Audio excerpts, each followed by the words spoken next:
السلام علیکم عزیز طلبہ و طالبات، امید کرتی ہوں آپ سب خیر و عافیت کے ساتھ ہوں گے۔ آج کا ہمارا موضوع ہے جمع کی صورتیں جماعت نحم کے سلیبس میں سے۔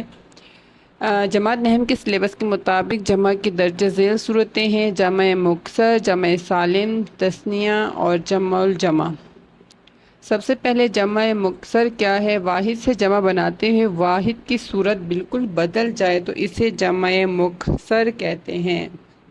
جمع مکثر میں وہ جمع ہے جس میں واحد کے حروف یا اس کی بناوٹ ٹوٹ پھوٹ یعنی تغیر و تبدیلی کا شکار ہو کر بدل جائے، اسے جمع مکثر کہتے ہیں۔ مثلاً تجویز سے تجاویز، منظر سے مناظر، کتاب سے کتب، رجل سے رجال، طفل سے اطفال، بیت سے بیوت۔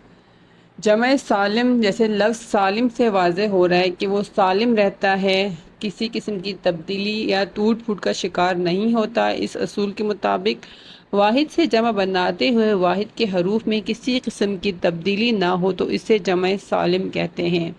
مثلاً ماہر سے ماہرین، مجاہد سے مجاہدین، معلم سے معلمات، مومنہ سے مومنات، طلبہ سے طالبات۔ یعنی اس میں جو واحد کی اپنی اصل حالت ہے یا اس کی جو شکل ہے وہ قائم رہتی ہے، اور آخر میں کچھ لاحقے لگا کر اس کا جمع بنایا جاتا ہے۔ تثنیہ، عربی زبان میں چیزوں کے لیے جمع کی ایک الگ صورت استعمال ہوتی ہے، اسے تثنیہ کہتے ہیں۔ یہ عربی اصول اور عربی قواعد کے مطابق ہے، اور اس کے جو ہے اس کو ہم اردو میں بھی استعمال کرتے ہیں، یعنی دو کے لیے جو اس کا اصول استعمال ہوتا ہے، یہ عربی میں اس کو تثنیہ کہتے ہیں، یعنی واحد اور جمع کے درمیان ایک خاص صورت جو صرف دو کے لیے استعمال ہو، اسے تثنیہ کہا جاتا ہے۔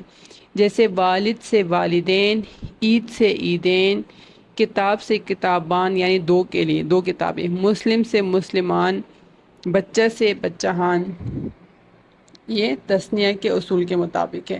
جمع الجمع، کسی واحد سے جمع کو جمع الجمع کہتے ہیں، یعنی واحد سے جمع بنایا اور اس کے بعد اس جمع سے مزید جمع بنانے کو جمع الجمع کہا جاتا ہے۔